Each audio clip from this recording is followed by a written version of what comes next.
சிம்மம் மேஷம் இருக்கிறதுல ரொம்ப ஜாக்கிரதையாக இருக்கக்கூடியது.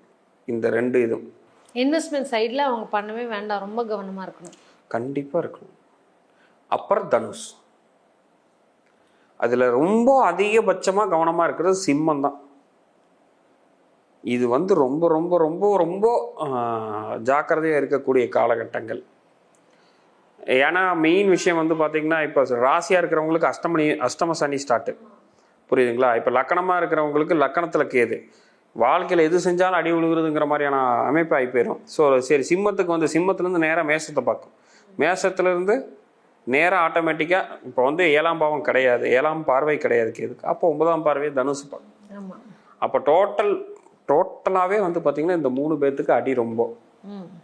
அப்போ மற்றவங்களுக்கு எல்லாமே ஓகேவா அப்படின்னால், யாருக்கெல்லாம் சிம்மத்திலேயோ மேஷத்துலேயோ தனுசுலேயோ குரு சனி புதன் இந்த கிரகம் இருந்தால் பங்கு சந்தை பக்கம் போகாதீங்க. இந்த 3 ராசியில இந்த கிரகங்கள் இருந்தால் நீங்க இந்த ராசியும் இல்லை, இந்த லக்கணமும் இல்லை, இந்த ராசியில நீங்க லக்கணமும் இல்லை, அப்பாடான்னு நம்ம நினைக்க வேண்டாம். இந்த கிரக அமைப்பு உங்க ஜாதகத்தை எடுத்து பாருங்க, இந்த கிரக அமைப்பு இருந்தால் அவாய்ட் பண்ணிடுங்க. ஏன்னா நான் ஒரு சூட்சமத்தையே சொல்லிட்டேன், புரியுதுங்களா?